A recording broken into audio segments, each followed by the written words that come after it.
Hey guys, how are you all doing? Welcome to my channel. So, today we are gonna see, what if Naruto was transported to the Last of Us dimension, Naruto x Ellie Part 1. So before we start, go check out the author of this fanfic, 10,000 Future Naruto, link is in the description. Also subscribe if you enjoyed the video. Let's start the story. Naruto woke from the sounds of clicking and groaning in the distance, groaning himself as he shakily stood up and opened his eyes to inspect his new surroundings. Confused, he looked for something that bore some semblance of normality to his old life, but to no avail. Lost and confused, he summarized his situation in all but one word: shit. He just lost the war against Madara. He lost his family, his friends, and to top it off, Kurama was extracted from him forcefully a second time while the corpses of his loved ones surrounded him, looking at him with dead eyes as if mocking him of his failure to keep his promise to protect everyone. At first he wasn't close to Kurama, so much so that their relationship can be compared to that of an ant and a boot, Naruto being the ant. However, throughout the war they have come to be as close as brothers. But that no longer mattered anymore.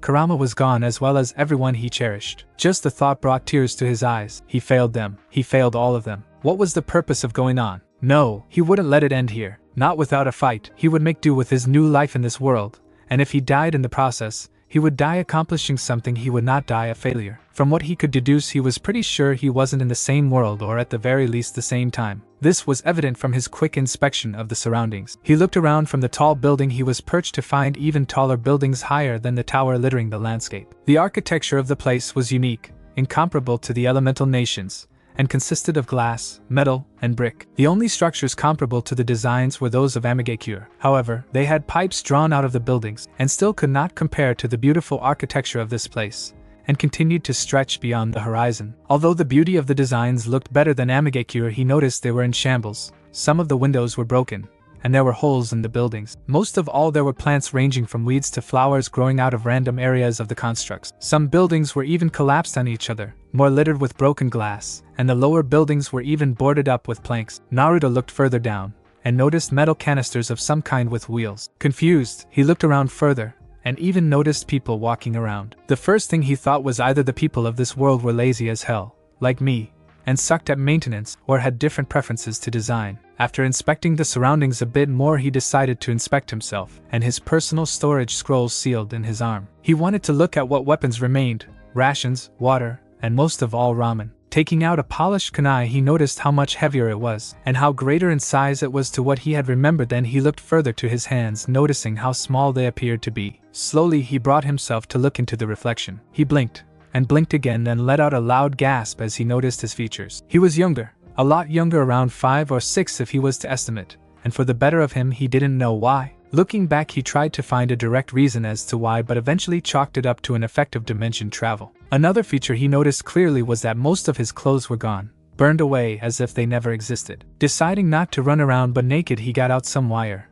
and tied up what remained of his oversized underwear, creating a makeshift belt. He needed to get new clothes, especially some which fitted him. Naruto then went further on to inspect his emergency scroll, and saw the horrid condition it was in. It was likely only going to survive a couple more sealing before it broke down, and was useless. He needed a new sealing scroll. Deciding to move on, he checked his supplies before he would confront the locals. Just as a precaution, he began counting, and found he had around 50 kunai, 8 explosive notes, some steel wire, 50 food pills, 20 blood pills, some bandages, clothing, 10 liters of water in 8 canteens, and best of all, 5 bowls of hot Ichiraku's ramen, and 20 instant cup ramen. He then went on to inspect his condition. He was still injured, but they were slowly healing. He knew some scars would remain, but he saw it as a reminder of his failure to protect everyone, and a desire not to fail ever again. He also managed to find his Konoha headband, which he stored last minute. Deciding to honor Konoha, his fallen home, he tied it around his head. He noticed it was quite large in comparison to him, but he didn't mind. It was to him a memory of his lost past. Naruto continued to contemplate how he could still be healing,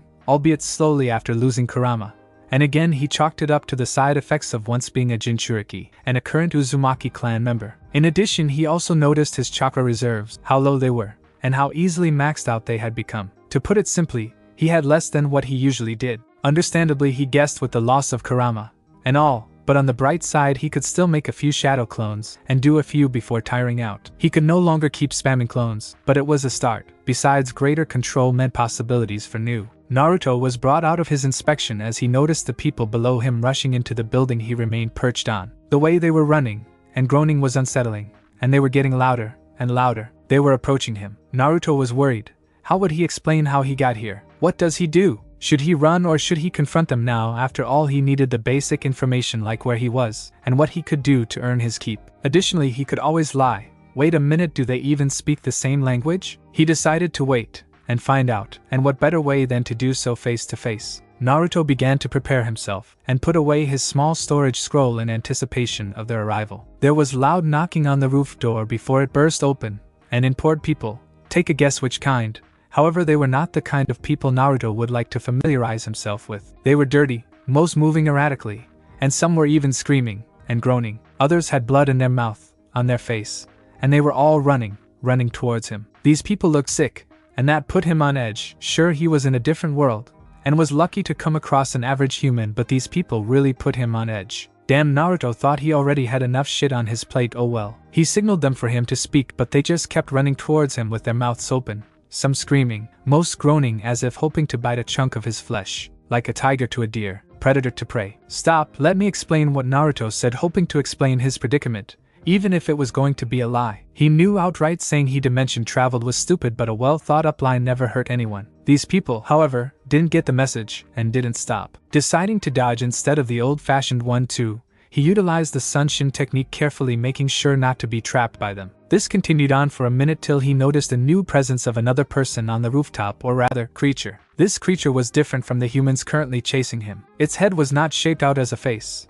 In fact, it was shaped horridly with weird fungal-like plates growing in his head, and out, and worst of all, it was clicking. Naruto was stunned for a moment. From his analysis of the creatures that were chasing him, he noticed they had some semblance of humanity. The good old 2 arms, 2 legs, a head, and torso, with the only major difference being their erratic behavior. But upon looking at the newcomer, who he decided to dub as Clicker, he noticed something was wrong, that the top of his head along with its eyes were missing, and instead replaced by fungal-like plates on its head. To top it all off, it was clicking. He then pieced things together. A run-down city that looks like it can house thousands of people yet was quite barren. The growth of wildlife sporadically in man-made structures. Weird people or creatures chasing him. He could only think something was wrong, and deciding not to stick around, and hoping to find somewhere quiet to piece the situation together, Naruto took off, jumping off the 50-story building and running along the exterior, sticking to it like glue to paper. He hoped to find a quiet place to plan his next course of action. After a minute of running down, he landed at the bottom of the building. Taking a few seconds to recollect himself, he looked around. Now he definitely knew something was wrong.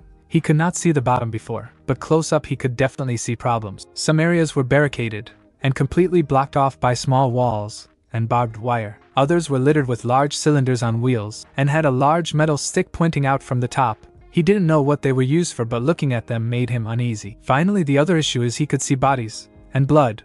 Although not littered everywhere like a battlefield, it was enough to identify a horrific struggle with holes everywhere, and strange metal sticks being held by the dead. Clearly this world had problems of its own. Deciding to be resourceful, Naruto went up to one of the corpses dressed in green, and decided to loot it, but not before kicking the corpse to make sure it wasn't alive. Hey, it helps to be placed safe just in case it was some trap. Wouldn't want to find out the hard way when he was in the middle of looting. Being as quick as possible, he looted the body, taking the large metal stick, a small handheld metal weapon, a map, a knife, some round stuff with a pin, and other metal canisters that held small cylindrical and metallic objects. Inspecting the large metal stick, he accidentally pulled the trigger. Bang, bang, bang. 3 small bullets shot out and shot the glass off one of the buildings, shattering it. It fell to the ground, and there was a loud crash which seemed to echo throughout the city. There was a long pregnant pause in which Naruto was also part of, stunned at what just happened. After all, it was a shinobi's rule to be stealthy. Suddenly there was a flurry of footsteps followed by groans and clicking. Seeing that this was not the time to idle, Naruto picked up the weapon again and continued to loot another body, only having enough time to take its backpack. He was going to experiment with the weapon later. Now he needed to leave. However, due to his moments of hesitation, it cost him, as a creature that was close by took a bite at his left arm. Naruto screamed and countered the creature with a kunai through its head, then beheading it. He stumbled back from the pain, and he was losing blood fast. He needed treatment as soon as possible, so collecting his gear, he jumped up the opposite building and started running up. A short while later, Naruto can be seen running up the building opposite to his prior place of refuge, and decides to rest there for a moment. He looked around to find the top almost completely barren save a few empty cans of food and a tent which he would scavenge later. He decided to make the rooftop safer by destroying the only entrance before cleaning his wound. Naruto steadily opened the door with kunai in hand, and eventually realized the reasoning behind its bareness. The stairs leading up to the rooftop were destroyed, or rather completely missing. He seriously doubted that the creatures can make it up since he deduced from the ones below they were incapable of utilizing chakra, and so far he hasn't seen any flying. Naruto doubted they were zombies. They weren't lumbering, so instead he dubbed them as infected, especially since he could feel his immune system destroying what remained of the fungal infection. However, the thought that some could potentially fly scared him. He had no idea what to do, so instead of taking the risk and settling on the rooftop, he needed to find somewhere high above with a roof over his head. He couldn't make any conclusions till he knew more of the situation. For now, he will clean and bandage his wound. It took around 3 hours till Naruto found a building suitable for a campout. It had a roof, was far above ground, and had only an entrance through a broken window. The downside was it had a few bodies littered around the place, and he would remove them, though some were eerily floating face down at the Olympic-sized swimming pool. It was going to be annoying cleaning the bodies, but he was sure a shadow clone dumping them out the window would do the job. Good old shadow clones losing that ability completely would have sucked. The machine that brought people up, a lift from what he read of the sign, was broken. He didn't know how he could read it, he just did, and chalked it up to another side effect of dimension traveling. He'd look over it later. As a precaution, Naruto decided to cut the wires of the lift to make sure it stayed down permanently. In addition, he destroyed the emergency staircase. Initially, he saw an infected clicker in the staircase, but using a paper bomb tied to a kunai, he launched the kunai at the infected and closed the door. Then boom, no more infected or staircase. For now, his hideout was secure, and tomorrow morning he would go further to fortify it, while a shadow clone or two would explore the city. As the original, he had to keep himself safe after all until he found out more about his situation. Naruto decided to barricade the open window and set traps that would not only alert him, but temporarily halt any incoming infection. Usually this would take a while to complete the task, but with the aid of an additional 2 shadow clones he was able to secure his place of refuge in 3 hours. Additionally, Naruto was able to find temporary clothing in the form of a child's blue spandex swimsuit. He shuddered for a second, remembering Lee and Guy, who were no doubt proud of him right now and taking the next step forward as an empowered youth. Naruto was momentarily conflicted over leaving his secured wired underwear, but he needed to do this, so he put on the unique wall-covering spandex swimsuit and found it rather loose. It was now night, and Naruto had a small fire going in a metal bucket he found, and burnt what scraps of wood he could find while using the 2 clones to read magazines and books he found scattered around. He took this time to think over his situation, while eating what remained of the final stash of Ichiraku's ramen. He was depressed, and his current situation didn't help. Eating seemed to help, and made him feel better. Guess he now understood why Choji wouldn't stop eating. Naruto continued to think of the death of his friends, their lifeless eyes staring onto him in hope he would come around and save them. However, that was not the case, and Kurama ended up being extracted from him a second time, losing his lifelong partner once again. Sakura, Hinata, Sasuke, all died, lasted by him time to make a plan. All for naught. Naruto began to slowly shed tears. Then he finds himself in a new world with limited chakra. No way home. No idea what's going on. His home lost in defeat. And most of all surrounded by infected lunatics out for his blood. Life was shitty for Naruto, and he had no reason to keep going. Yet he would not give in so easily.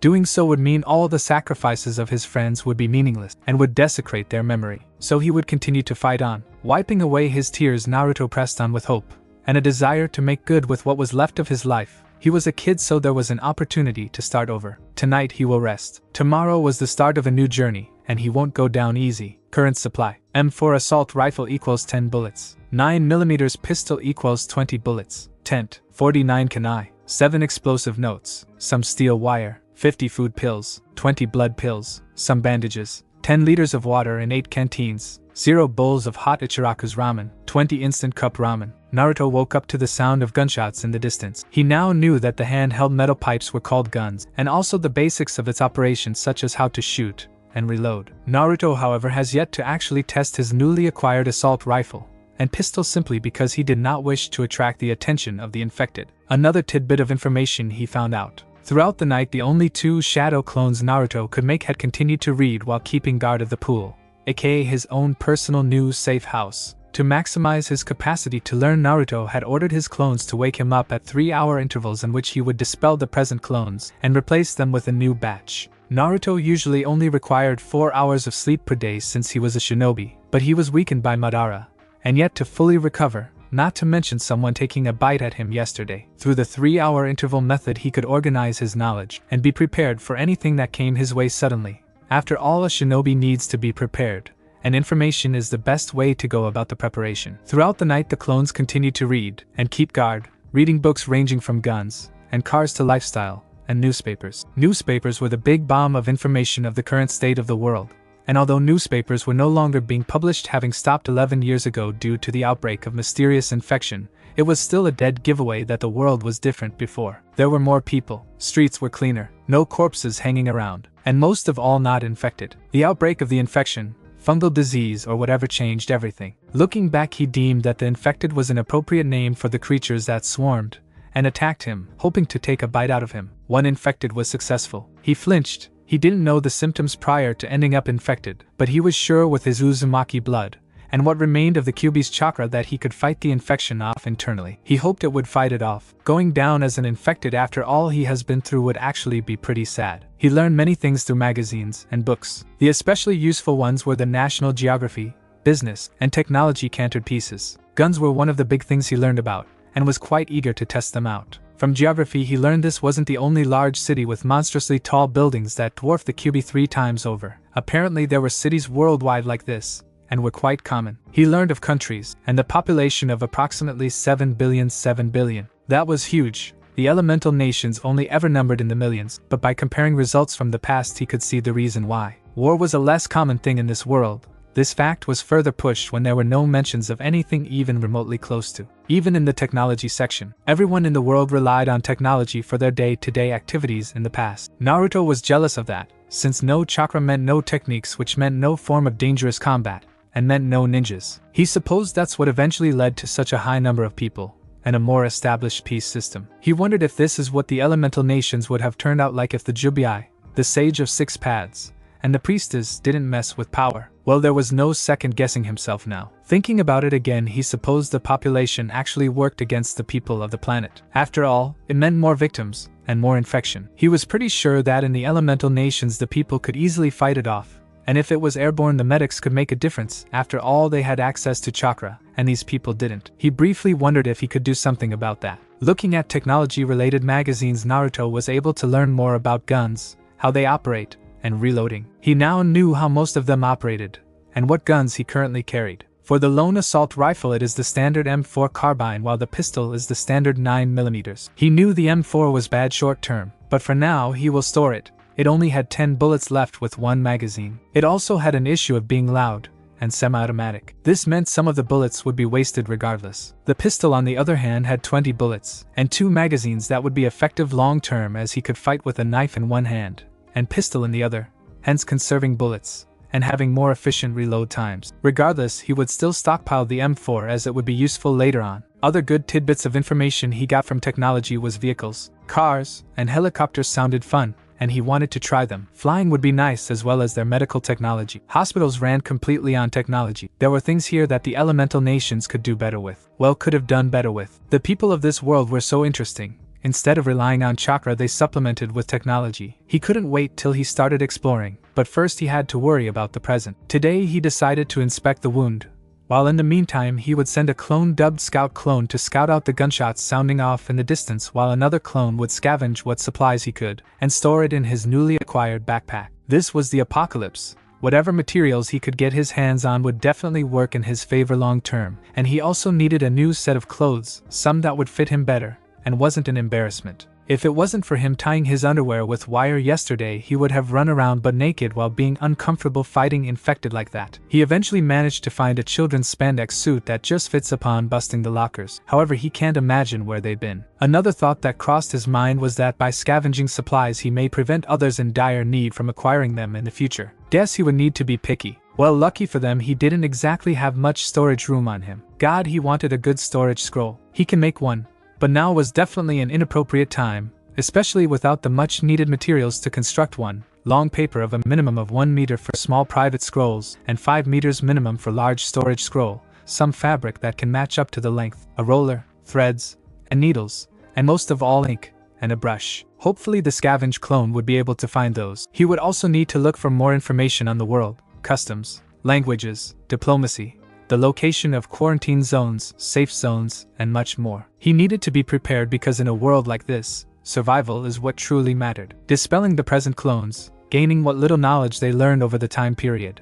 Naruto created 2 more shadow clones, almost maxing out his chakra yet again. It would be 10 minutes or so before he would recover from the loss. His control was great, but now he needed to work on maximizing his reserves as soon as possible, especially in such a dangerous and unsure world. You, the scout clone, you will be investigating the gunshot, and hopefully find any survivors, help them out if they are friendly, and watch yourself. I put a lot of chakra into you so you can do more strenuous activity, and take more punishment. If you can find supplies on the way, great. Take what you can, but your primary objective is scouting for any life other than infected, Naruto said in a commanding voice. It appears that the war has finally had a more positive effect on his maturity, even if he is 6 again. You scavenge clones. As the name suggests, you will be scavenging for items of a variety of sorts. You will have this bag, and fill it with whatever use you can find, but focus on materials for the large storage scroll, some holsters for kunai, and guns, as well as food, medicine, and any information on quarantine and safe zones. If you find something interesting, collect it. Start at the supermarket.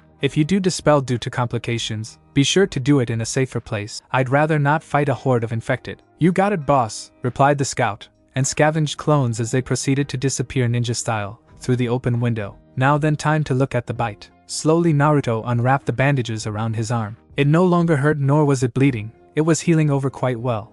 Rather, all that remained was the bite scar. Great, another scar to live with. Sigh, better fortify this camp. This would be easier if I had Kurama. I could just spam shadow clones to do all the work. Then it hit him like a ton of bricks. What about natural chakra? Face palming, Naruto couldn't believe he'd forgotten that.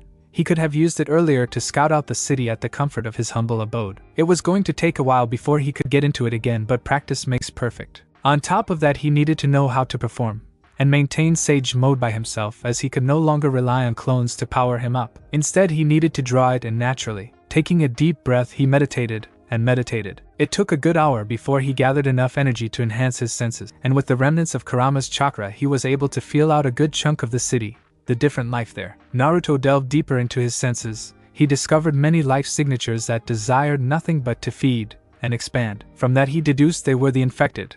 And scary enough, there were a lot of the infected. A whole lot more than he imagined was centered at his block, as if conversing on his position. That frightened him a little. After a minute, he could no longer maintain sage mode. It was too hard. He was too young, and being in a small body with a large mind was taxing. Deciding he would work on sage mode in the future, he decided to focus on other prospects, or rather his own chakra. Taking a slow breath, Naruto softly spoke, and dear Kami, it actually worked. There were no issues other than it was more taxing on his chakra system, but that was expected, and he was sure going to increase it in the future. He may eventually be able to use it again. Just the thought of it made him giddy. For now, though, he needed to work on the basics, such as substitution, henge, and other offensive. He'd have to look over techniques others used, since no matter what he thought in the past, he was seriously lacking in the basic offensive. He'd have to learn and recreate his own from scratch. Taking down mental notes of his predicament and solutions, Naruto proceeded to take different chakra exercises, such as walking on water, to expand his reserves. For a moment he paused and wondered how well his clones were doing in their assignments. Kami, damn the boss, he gets to laze off while we have to deal with these assholes. Clones should have rights, said the scavenger,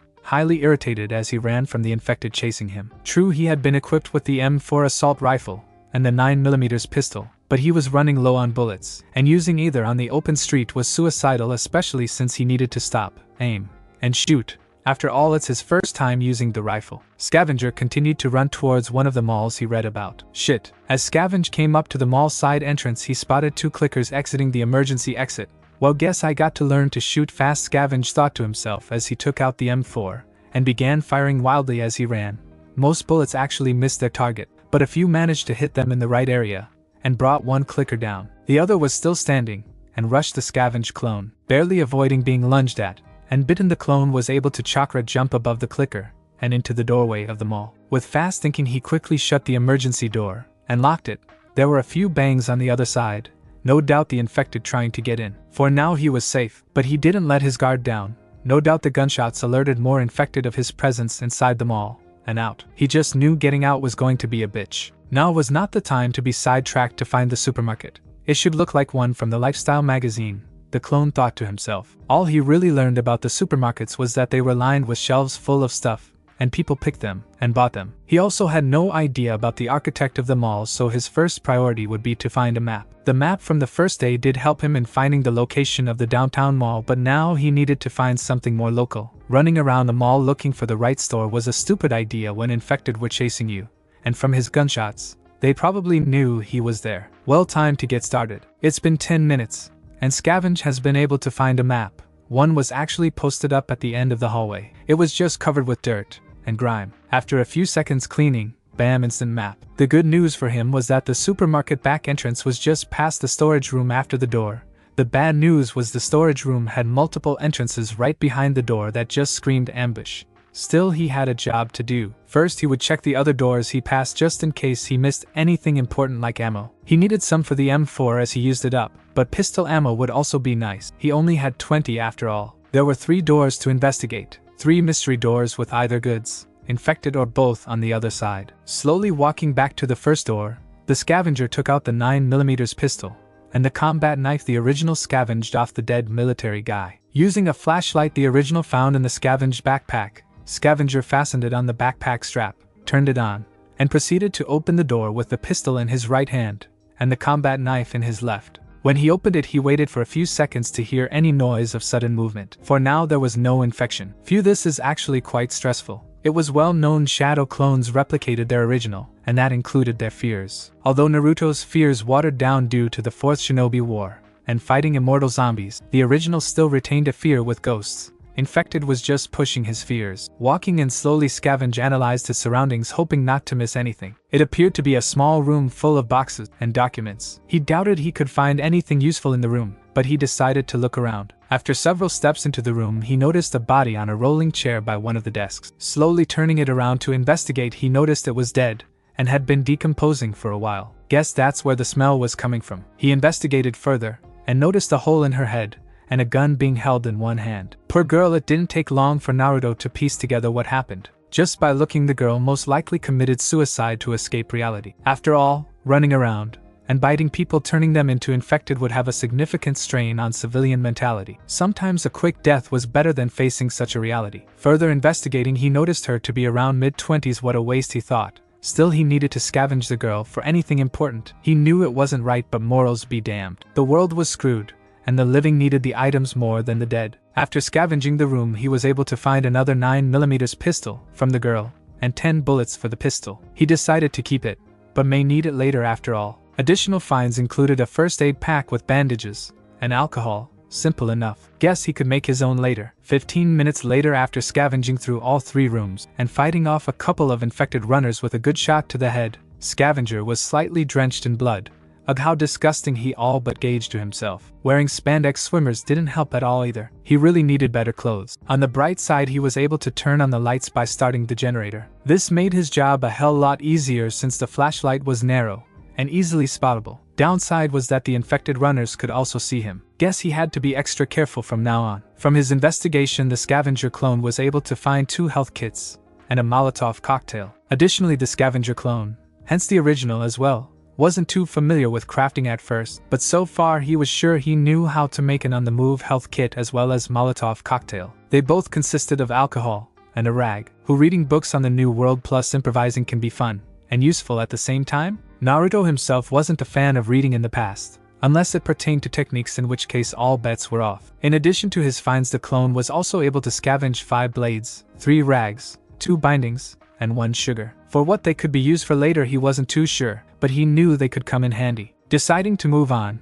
the clone decided to open the door while turning off his flashlight. He knew on the other side they were infected if the clicking he could hear was any indication. He also knew staying still and shooting was stupid and would get him dispelled, since the entrance was at the end of the storage room and he needed to save his chakra and bullets. Also, there were 4 entrances to the storage room. Any sound will no doubt attract more infected, in which he could be swarmed. Guess this is where he played his hand in stealth. Here goes nothing, the clone whispered to himself unsurely. He slowly opened the door, and inside he found a large room. It was comparable to a warehouse or storage facility he remembered seeing underground in Konoha. Supplies were scattered everywhere. It was dirty, and there were decomposing bodies inside. Military personnel bodies he noticed. Some had guns, majority with M4 and 9mm pistols. There were however other unique bodies, These ones were surrounded by fungal growth and appeared to be releasing spores. More information he filed away for later. At least he knew he was immune after all shadow clones were of chakra and had no blood. Looking around the storage facility was treasure trove island.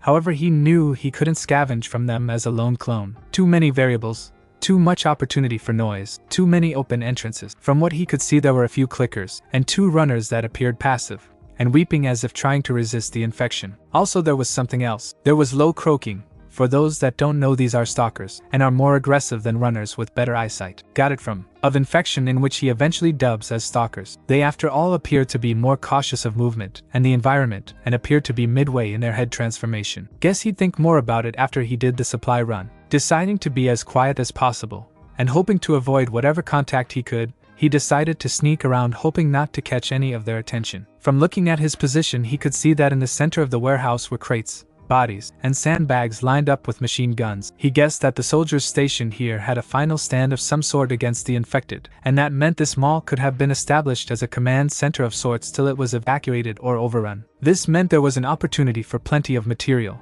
and ammo lying around, as well as being infected, something he'd rather not test out. Moving around as quickly as humanly possible, the clone was able to make it to the other side without alerting the infected in the vicinity. In addition, he was able to scavenge a lot of ammo for the M4 while picking an additional one up, as well as 2 9mm handguns, bringing a total of 4 including himself. They could after all be useful later on if he managed to team up with other survivors or for trade. He opened the final door slowly. However, in doing so, a stalker spotted him, and bellowing out a cry charged him. The clone, noticing the sudden flurry of movements, quickly turned around and shot the stalker in the head. That, however, alerted every infected person in the storeroom, and possibly in the mall. Shit, the clone said in a moment of desperation. Within a short time, the clone rushed in through the doors and closed it, using a recent M4 rifle he picked up to enforce the door to make sure it stayed closed. In his sudden haste, he didn't notice the clickers and stalkers that were already inside the supermarket until it was nearly too late. However, with enough reaction time, the clone decided it was time to expend some of his little chakra available,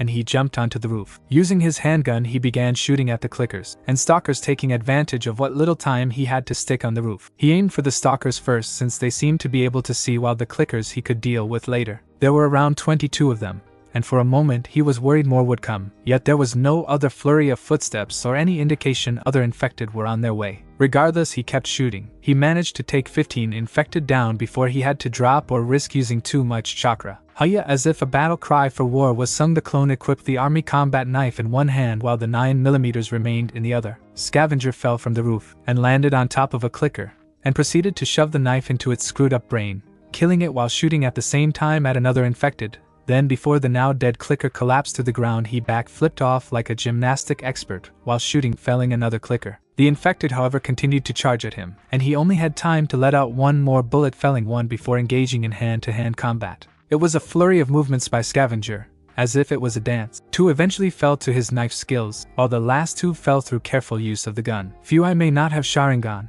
Byakugan or Rinnegan, but whoever said my eyesight sucks Sasuke, he all but commented to himself. It was a morbid thought, however, and the Scavenger paid for it in the flurry of emotions that followed. Sasuke may have allied with them in the end, but he too died. It was a depressing memory for Naruto, and as a clone he felt that pain. Shaking his head to get back on track, he decided to get back on task. He needed to find the assigned items. He needed materials for the storage scrolls, holsters for kunai, and guns, food, medicine, any form of information on quarantine and safe zones, and most of all, more combat-effective clothes. First, got to secure the entrance. Scavenger thought wouldn't want more infected to pour in. Walking down the aisle, he approached the checkout cashier in front of the supermarket, and noticed that the shutters had already been pulled down. It was already closed and secure. Then, looking around, he noticed more bodies around. 11 in total, which included soldiers and some heavily equipped civilians who probably were hoping to scavenge. He also noticed that they had bite marks and holes in their head. He figured they were bitten, and prompted suicide instead of turning.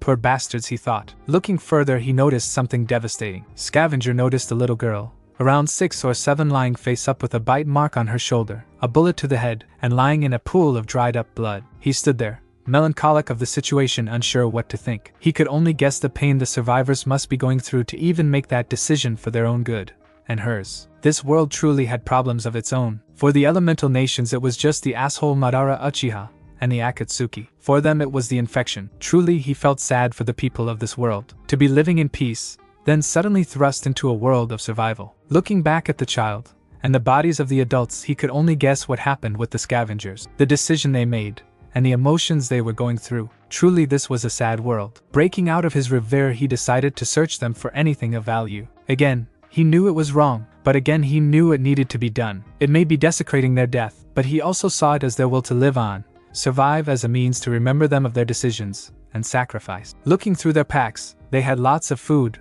water supplies, ammo, and some med kits. Knowing he couldn't carry everything, he decided to be picky with their supplies. So in doing so, he settled for replacing his current backpack for one of the larger traveler's backpacks, think large hiking bags, 2 additional 9mm handguns totaling at 6, an additional assault rifle totaling at 2, all the magazines he could find totaled at 22 for handguns, and 5 for assault rifles, all the bullets he could find totaling at 112 9mm bullets, and 220, 6 holsters for handguns, 2 additional health kits totaling at 4 additional blades totaling at 10, 5 additional rags totaling at 8, 3 additional bindings totaling at 5, and to top it off, a map of America with information on safe zones, quarantine zones, and the location of any large military presence, as well as base camps for fireflies. Looking back, he noticed something. The so-called civilians all had a symbol on them which he could only assume was a firefly. Another piece of information he would have to file for later. Scavenger decided to take this opportunity to rest and recuperate since it was relatively safe. So in doing so, he decided to have a snack. Contrary to belief shadow clones could eat,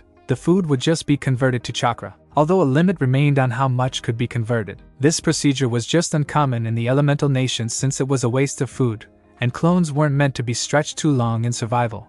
Unlike him, Naruto was just pushing it. The clone also needed a plan to escape them all. The only way was the way in which he came, and that is no doubt crawling with infection. Going through the front was just asking for all sorts of trouble. Then suddenly, I got it, I guess I'll have to put Molotovs and grenades to use, acquired by original Naruto. Scavenger then thought to himself, I just have to dodge and throw Molotovs at the entrances to avoid being swarmed by infected. Grenades I can use to clear out the infected already there, then all I have to do is run like a bitch. So spending his small rest period, the clone got to work creating as many Molotovs as he could using rags and alcohol, all of which he found by the checkout counter. He got to work creating 8 Molotovs by using all the rags he presently had on him, and 8 alcohol bottles he found. He'd like to carry some alcohol, however there was limited room in his bag, and he still needed to find the last few items on his shopping list. This included clothes, materials for scrolls, and holsters for kunai, or material at least. Guess he had to check the clothing aisle first. On the bright side,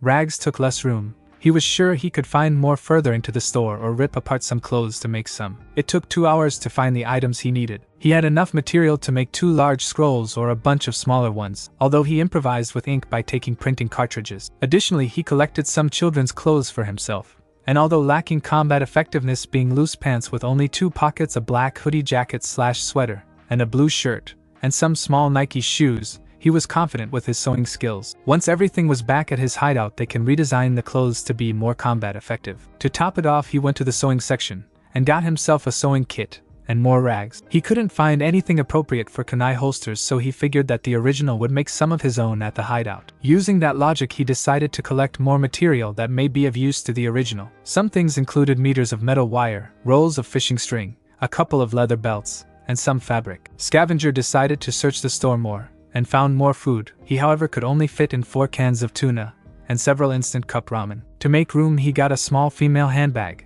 and placed the Molotovs and grenades inside. He figured it was a good idea as he could easily collect and throw them out while making space for more items in his bag. Lighting it would be an issue, but he figured he could use chakra to create a spark and light them up, and then throw it. Overall, he thought the idea would be completely badass, and he liked it. Damn, wish I had a storage scroll. The material is all here to make one, but I don't have enough chakra as a clone. Guess I'll bring it up with the boss later. Scavenging around some more, he noticed most of the supermarket was untouched. He supposed it was due to the infected keeping everyone out. Due to this, he was able to collect more items for crafting. Overall, the supply run was looking good. Checking everything was in place, and the bag was stuffed and tied up well with string and leather belts. He proceeded to prepare himself for the operation he nicknamed Delivery Boy. Getting out 2 grenades from the purse, he prepared himself. Opening the door quickly, he threw the grenades in at the bunched up infected. Then they exploded, and he ran like a bitch from hell. 1 minute later, this is without one of the stupidest ideas I ever came up with, though the clone continued to dodge. Everything in the beginning of Operation Delivery Boy was going great. He ran while throwing Molotov at the 4 entrances he could find before he could be swarmed while dodging clickers and runners that survived the grenade rush. He was almost at the other side, however that's when he met one of the fattest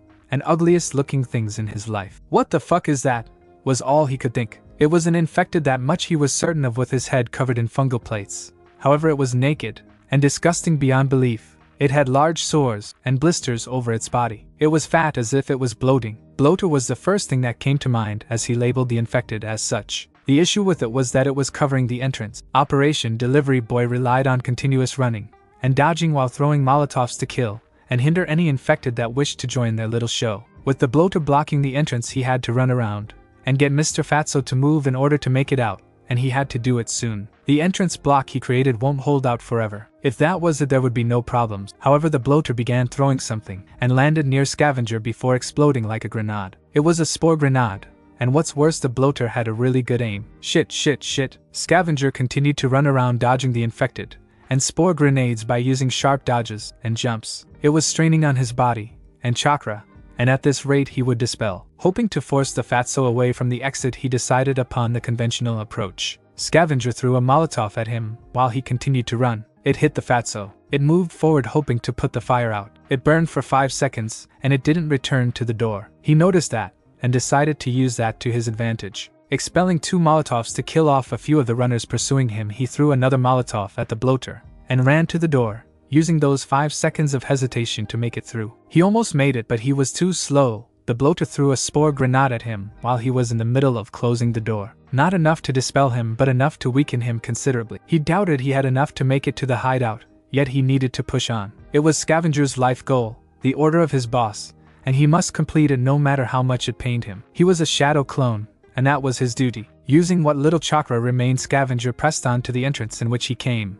almost dragging himself to get there. He knew he couldn't make it to the hideout, but at least he could leave the items at a more accessible place so the boss and his replacement could pick it up. Scavenger was tired, yet he pushed on to the entrance. Slowly opening the door, he went out and took a moment to bask in the beauty of the apocalyptic city. The sky was blue, birds flying above, and there was greenery everywhere he looked. The door slowly closed behind him, and he slowly trudged forward. This was the end of its short life. Did he have regrets? Yes, but it mattered not. He was a clone, a copy of the original, and his time was almost up. Scavenger had been so caught up in his last moments alive he didn't register the runner behind him. There was a short pause, as if life itself stood still. Then it attacked him, taking a bite onto his neck, dispelling him. Naruto stopped his chakra exercises and looked up. He just received the memories of the scavenge clone he sent out. It had been successful in its task but didn't have the energy to make it back. Deciding to go himself to pick the supplies, Naruto created another shadow clone to act as his bodyguard while he picked up the supplies. Leaving, he looked up at the sky as if wondering what was the true meaning of life. Supplies gathered. M4 assault rifle equals 2.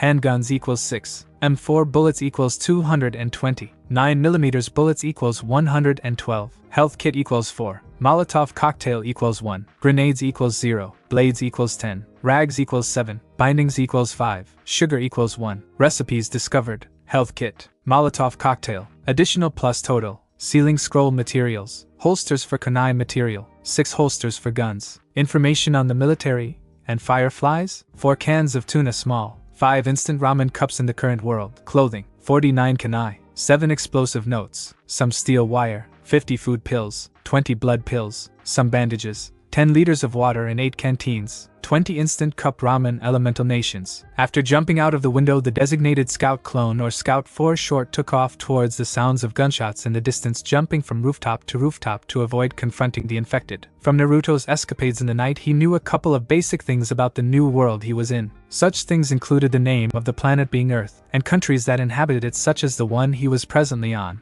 the United States of America. He also learned that unlike the elemental nations, which was one large supercontinent Pangea, the continents of the world drifted apart over the course of millions of years. At first he thought he traveled into the future, but by closely inspecting the continents, they didn't match up to what the elemental nations looked like. One point towards dimensional travel. Additionally, further research from National Geographic books has shown that there was one country that possessed a similar culture to his homeland. A country called Japan that even had different myths associating it with a demonic 9-tailed fox. Kurama, he thought. And that was one point of time travel. Regardless, he supposed it didn't matter either way. He, or rather the original, was somewhere else outside of home. Outside his comfort zone. A new area. A new time. a new custom. He had much to learn and catch up on, and Scout guessed that finding and befriending survivors was the first step to finding the answers he seeks. Just the thought of that didn't help his mood. If finding survivors was so important, then why didn't the boss go himself? He all but mumbled to himself. I think the boss is just moping or lazing about. Seriously, staying back because of safety, checking wounds, and training is a poor excuse, the clone thought, frustrated. Well, on the bright side, I at least get to explore and help somebody out. Hope it's another princess this time, as Scout thought back to Princess Koiki Kazuhana and Snow Country. Scratch that, Queen Koiki Kazuhana of Spring Country. He thought over the idea again, and internally scoffed. In all likelihood, royalty no longer existed, or were at least much weaker in power. Thinking back, he never understood the need for royalty. Everyone was equal. He continued to jump from building to building, trying to conserve what little chakra he had. Scout took this opportunity to analyze the city. As expected, it was full of large, tall buildings. The more new-looking ones were composed primarily of metal and of glass. What glass remained on the buildings glistened in the sun. As he continued to jump, he noticed plants of all kinds, ranging from pretty yellow flowers to weeds and vines growing on the side of the buildings. The unique mixture of disuse and plants created an unfathomable apocalyptic beauty which Scout could definitely appreciate. It was like the start of a whole new adventure. In the past, he would have jumped for joy at the prospect of an adventure in a whole new environment, people to save, things to discover. Now all he could think of was his current dilemma in this mysterious new world, and the failures of the past. Still, the apocalyptic urban jungle was a magnificent sight to behold. Well, as long as he ignored the ugly-looking infected running about, he looked further, and noticed large stretches of roads and bridges littered with disused cars that seemed to enhance the apocalyptic environment and the ever-present world pandemic. There were all sorts of cars present, ranging from black and white, red and blue, and so much more, all appearing in different shapes and sizes. None looked clean. Most had scratches, either from the infected or in the rush to escape. Few still held glass, no doubt due to the early days of the infection. He also noticed that the cars were all clustered on the streets and the highway bridges he read about. What got his attention the most was that wildlife was growing around and onto the cars, seemingly hoping to absorb them back into nature. Even in the end, all things returned to nature, was the thought that passed his head as he continued to maneuver to his destination. Thinking back to his equipment in preparation for the encounter, Scout began recounting his arsenal. Most of the awesome modern weapons went to Scavenger, since he had more direct confrontations to deal with exploring them all. He shuddered at the kinds of infestations that lurked there. On the bright side, he got the more familiar weaponry as well as supplies, which included 47 kunai, 2 being left for the original in emergency. The last remaining explosive notes numbering at 7, well, until more was made. 20 food pills. He doubted they'd have much use anyway. 20 blood pills, which might actually come in handy. Some bandages, and 5 canteens of water for emergencies. These were stored in a small makeshift bag that was just a black leather jacket found off a dead guy, and redesigned with strings to act as a carry-on by the shoulder. They didn't have time to scavenge a more reliable bag at the moment, but if the opportunity presented itself, he would definitely take it. Worrying about items falling out such as kunai cutting through the leather would be disastrous, and he didn't want such problems with infection running about. His current goal was to investigate the gunshots, find survivors, and provide support if necessary. If they were friendly, he could ask or even trade for information. After all, it was the apocalypse, and everyone needed something. His needs were just a bit different. If they were hostile, he guessed he'll have a fight on his hands, and dispelling would just alert the original. Besides, they couldn't harm him.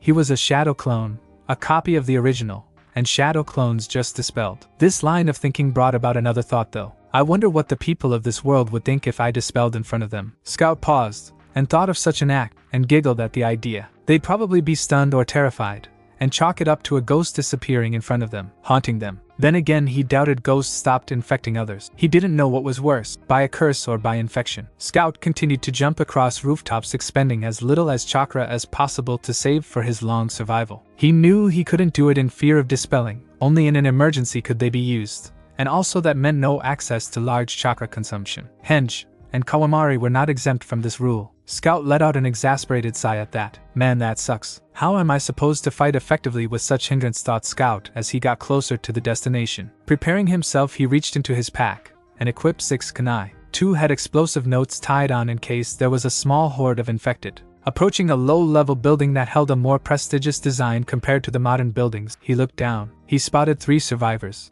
and heard another cursing about a door.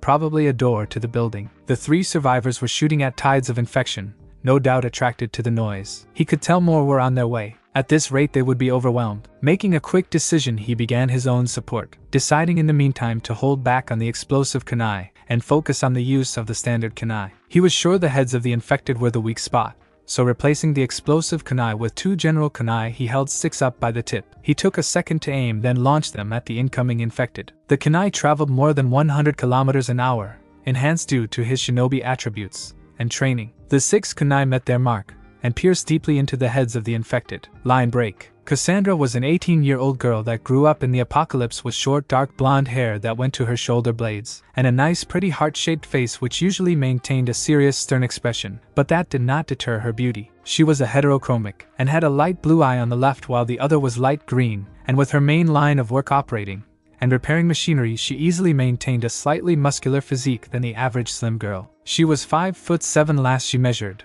and wore tight, yet flexible jeans, and a red hoodie jacket. Saw it on one of the game covers but can't remember which or find a picture online, so use your imagination, and was equipped with the basic 9mm pistol coming from the empty holster on her belt. Currently Cassandra's day was terrible, and to top it off her life maintained its difficulties all throughout. When the infection outbreak began 11 years ago, she was only 7 as all hell broke loose. Infected biting people, chaos, confusion. With quick thinking of her father, they were able to find a small group of survivors, just numbering below 100 in total. If it wasn't for him, she and her mother wouldn't have made it out at the start of the new chaotic world. Initially they were to wait out the coming storm, but when things didn't improve they began to search for a more secure area to live. Over time their small group dwindled down until they found a safe community. Eventually resources dwindled, and many people began doing supply runs, so when their small community decides it's her turn to do a supply run, it was mandatory for her to go. She didn't want to, but she had to. Supply runs were known as suicide runs. Sometimes they were successful, and everyone made it back with much needed resources, food, ammo, medicine, and other basic needs, but there were times when people were lost, or few made it back. There was one time a group didn't make it back at all. Life as a scavenger was extremely risky, and that wasn't the only problem. Infected were predictable, but other survivors were dangerous and crafty. They always had to be careful. As usual, they were running low on food, fresh water, and ammo, and so their group was sent. Things were going well at first for their merry band of 12 scavenging through a convenience store. However, that was until a dozen clickers busted out from the back door, taking out 4 of the team inside. Naturally, they opened fire, which resulted with runners attacking their position, flanking them from the front, taking 2 more. 6 got out of that escapade, including her, but it wasn't over yet. Everyone ran to the closest fortified building down the road, being the library, and bunkered until Jeff got the front door open. In the 10 minutes of fortifying, they lost 2 more members who turned faster with multiple bites. They were put down immediately. They had no time to think and plan at the time. Now there were only 4 left, including her. A dozen runners were approaching, flanked by 3 clickers. They were running low on ammo and needed time to supply their magazines. Things were not looking good. Fuck was all Cassandra could say. Was she going to die here? What of her family? Mom, dad, little sis? Hope was dwindling as she used what little time she had reloading to contemplate her life. There was simply not enough manpower left to deal with the infected in time. There were too many, and so few bullets left. She kept shooting along with the other survivors, feeling 5 more runners, yet they just kept coming, and more were replacing them. They were simply making too much noise. She kept shooting, and for a second life seemed to play in slow motion. She then heard a whizzing sound, and things sped up. Thwack, thwack, thwack. They looked forward, and some strangely designed knives found them embedded into 4 heads of the infected runners, and 2 clickers, ending their forward rush. What's going on? Line break. Scout launched 6 knives at the runners rushing the entrance of the classically designed library. With careful aim, he easily felled 6 with direct impact to their heads. Taking more kunai out, he began to throw more in batches of 6. To him, kunai throwing was child's play, and he would help them out until they got inside, then he would confront them. Cassandra was momentarily confused at first. Is it reinforcements? No. No one she knew could throw knives that well at the same time. He doubted any human could. Could there be more than one person? If so, why not use guns? Still, she appreciated the help, and wouldn't overlook a gift horse in the mouth. She wanted to spot their savior, and thank them for the assistance. However, the infected were not letting up. More kept coming, replacing the ones killed in droves. She couldn't let up. She needed to keep shooting. Then there was another set of knives embedded on another 6 infected. Whoever was helping, she needed to thank him, or her later. Near the door, Jeff sounded off with firm agitation in his voice. She supposed it was due to the stress of their current predicament. More infected swarmed their position. Jeff needed to hurry. The scout clone continued to launch sets of 6 kunai at the infected, hoping to stave them off from the survivors till they got inside the library, in which case he would follow through a window and meet up with them. While pulling out more knives, he analyzed the situation. There were too many rushing their position. 6 were no longer enough. It was almost a small horde out there moving towards their position. He needed to take out the big guns. He needed the explosive notes. Already having 7 sets of kunai tied with explosive notes, he equipped 3 and threw them to different parts of the jumbled up horde. Then in a second's time they detonated, blowing infected parts all over the street. More kept coming though, and he used 2 more explosive notes to fuel them. Then the survivor at the door sounded off. The doors opened to everyone inside. Scout took that as the signal to follow them in. However, he needed to keep launching kunai to make sure they got in safely, and barricaded the entrance. He'd follow them afterwards. Line break. Second time that day, Cassandra was at a loss for words. When a sizable amount of infected appeared, the stranger launched 3 kunai with weird paper tags and wrote on them, "He missed the infected." Paper tags? What good would that do, she thought to herself in desperation as she looked at the incoming horde. It was as if the stranger was mocking her. Not a moment later, the paper tags exploded into something equivalent to a grenade, killing dozens of the infected runners and clickers. Cassandra was stunned. It just didn't make sense on paper, and knives couldn't do that. How did that happen, was all she thought. Never mind, she would think about that later. For now she needed to keep shooting. Survival is what truly mattered right now. And as if God decided to grace her with a miracle, she heard Jeff shout. The doors opened to everyone inside. The survivors rushed into the library while Jeff pushed a bookshelf over the entrance, creating a makeshift barricade, hoping it would hold the infected back. There was loud knocking for a good 5 minutes. Everyone was on edge before it eventually stopped. They couldn't bunker down too long. They needed to keep moving. Cassandra looked around the entrance to their temporary shelter. As usual, there were bodies lying around. She noticed the front desk, no doubt for library returns, and burrows, as well as a set of stairs to the second floor. They, however, were blocked off with bookshelves collapsed upon one another with books scattered across the ground floor. She looked to the left and to the right, noticing 2 more rooms full of shelves and books branching from the entrance lounge. Overall, the place was huge. POV Cassandra. We used to look after places of knowledge with rules, detail, and cleanliness. Now look at us, Jeff said in a melancholic tone. Guess he was reminiscing about better days. Then again, who wouldn't be? I was too young to remember much about libraries, the importance of books, and knowledge, but clearly this was another sign of humanity's lost golden age, the loss of life, and the loss of knowledge. All people truly cared about anymore was survival. Jeff was part of the golden age, lived it, breathed it. He talked about space travel, cars, iPhones, iPods, laptops, and electricity when I was younger. Still does. He really missed the good old days. Everyone missed the good old days. I might have been too young to remember much, but that doesn't mean I couldn't dream of better times. Stopping that line of thought, I decided to focus back on the task at hand. I looked at the dead soldiers and carcasses and counted 12. There was plenty of ammo and guns lying around, along with boxes full of ammunition. We should arm up, rest, and resupply. The community could use the ammunition. We should also keep moving. Don't want to test if those doors can really hold. I told them in an authoritative voice. I may not be used to supplying runs, but at least I knew my way around the leadership role. I'd be damned if I didn't use it when we needed it. Back to third-person POV. Sure thing, boss, the 3 others in the room responded, almost in comical sync. She may not like it, but everyone needed reprieve over what just happened. A group of 12 was reduced to a group of 4. Everyone got to work filling their guns with ammo and storing additional magazines in their pockets. Everyone had equipped an assault rifle as their primary weapon, as well as a 9mm handgun in their gun holster for emergency use. Additionally, on top of what food they managed to scavenge from the convenience store, all 4 survivors were able to fill their packs full of handguns and ammo while also carrying additional sets of assault rifles on their shoulders. Then they had a quick break, quick tin food, which acted as a pleasurable deterrent to the situation at hand. They were in unfamiliar territory surrounded by infected. Someone was not likely to survive. That is, if they managed to escape at all. They couldn't spend too much time idling. They needed to move. 15 minutes later, the group of survivors led by Cassandra and supported by Jeff moved to the emergency exit. They just needed to get to the sewer system so they could link up with their original passageway and make a safe trip home. The issue was to get to the sewerage area, they needed to go through the basement, a prime area for infection. Still, it needed to be done. And as they made their way to the staircase, they heard multiple gunshots ringing at the top floor of the library. Who do you think that was? Said Scavenger 1 in a high-pitched female voice. Don't know. Sounds like he's in trouble. Should we help out? Said Scavenger 2 in a gruff male voice. We don't, we keep moving. If we take a detour, we'll be in more danger. And as far as we know, he could be as good as dead when we arrive. Jeff replied in a serious tone without looking back. Cassandra stopped walking and contemplated the problem. It was probably the stranger that helped us out before.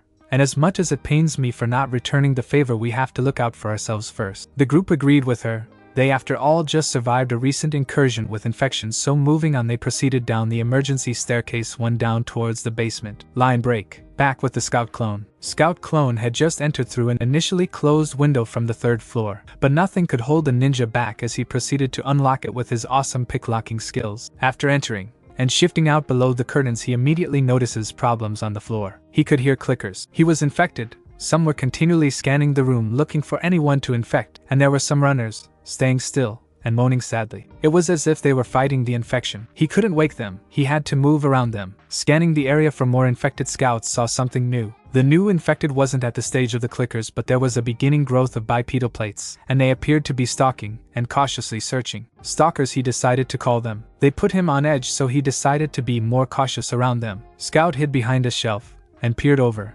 looking at his current predicament. He noticed an emergency staircase at the end of the floor, but to get to it he had to bypass dozens upon dozens of infected. There were bodies around to loot along with guns and ammo, but he seriously couldn't afford to be sidetracked and be caught unawares. He needed to catch up to the group of survivors. Deciding stealth was an important factor, he began a plan to divert the attention of the infected. Picking up a book, he threw it across the room, hitting a bookshelf. Some of the infected moved to that area to investigate. Slowly moving so as to not divert attention to himself, he crept his way across the room, ducking below fallen shelves or standing behind shelves that still stood, doing his best to stay out of sight. This repeated process took around 30 minutes, and was exhausting for the clone, especially with terror and stress looming overhead. On the bright side, he passed several military corpses and took AM4 with 2 magazines worth of ammo, approximate 30 bullets, and a 9mm pistol with 2 magazines, 25 bullets. Eventually making it to the exit, he spotted another corpse close by with a large backpack. Making an error in judgment, he decided to pick it up. However, in doing so, a large book fell down with a loud thump close to him. Reacting quickly, he took the pack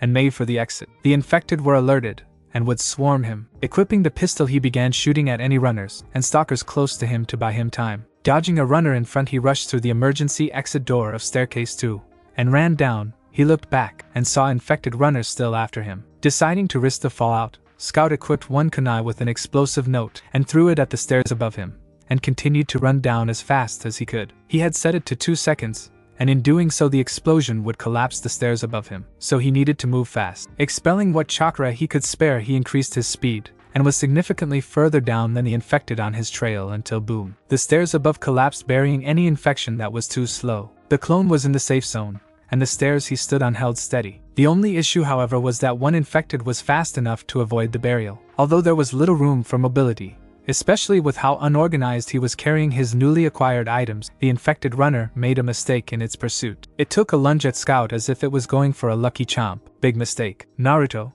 being trained extensively in taijutsu along with being in the body of a 6-year-old, was able to dodge around its left side and trip the infected. It flayed for a second before it fell down the stairs. This was an opportunity Scout took full advantage of. Deciding not to risk using a kunai, he pulled his newly acquired 9mm gun out and shot it in the head, ending its miserable life. A minute later, he decided to take some time for reprieve. Scout sat down and began ravaging through his newly acquired pack, looking through all the items, finding some useful while the others were dead weight and taken out. Analyzing the items he collected recently, he looked over them again. One assault rifle, M4 if he remembered the name correctly, with 2 cartridges of around 20 bullets. One 9mm pistol with 15 bullets. Probably should have conserved ammo better back then. And 2 health packs. Scout then looked over the rest of his items before transferring them to the better bag and disposing of the makeshift one. 10 general kunai remained. 1 kunai with explosive note. 20 food pills. 20 blood pills. 5 canteens of water. Deciding to fill what little chakra reserves he could, Scout took a food pill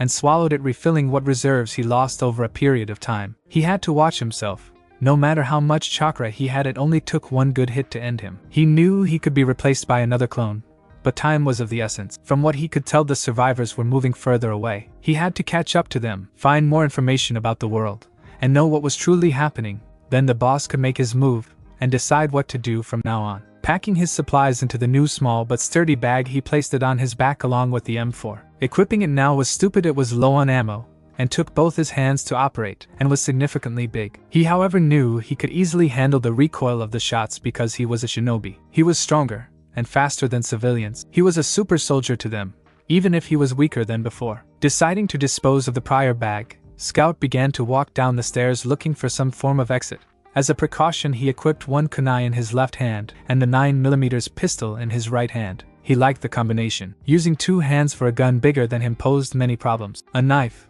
and a pistol provided the opportunity for long-range and short-range combat at the same time. As a clone, it was an effective combination, especially since he couldn't afford to expend chakra on any ore. He supposed the original would be like in one hand and a pistol on the other. Thinking about it, he could definitely say it was a badass combination. The only downside of the combination was that the boss would need to readjust his taijutsu. He needed to adapt with the gun and limited chakra reserves. His previous forms of combat relied heavily upon clones, brawler-style fights supported with. Naruto no longer had the luxury of clones and unlimited amounts of. He now needed to fight conservatively and effectively, and had to prioritize on stealth. He needed to move like an assassin. He needed to fight like a proper shinobi. Going further down, any doors he tried to open proved futile. They were either barred from the other side or had debris blocking the path into the specified floor.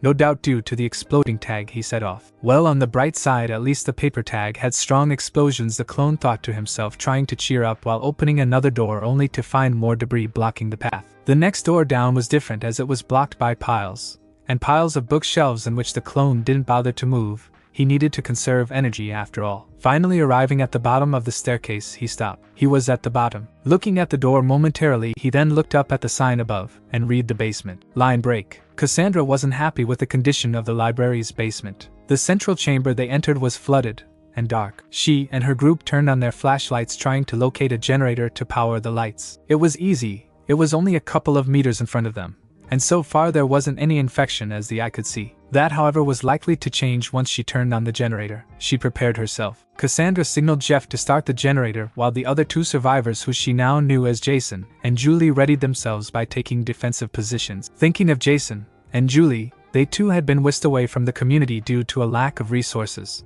and were required to do a supply run, just like her. What truly upset Cassandra was that they had a child back at home, and they were out here taking on infected just to meet the basic needs of the community and their family. Just the thought of those backstabbers doing this to their own people angered her. Then again, she couldn't blame them. Supplies were running low, and someone needed to do supply runs. Just like her, they were picked out of the barrel of luck. Thinking more on the subject, she remembered the dozen of volunteers from the community that also were part of the supply run.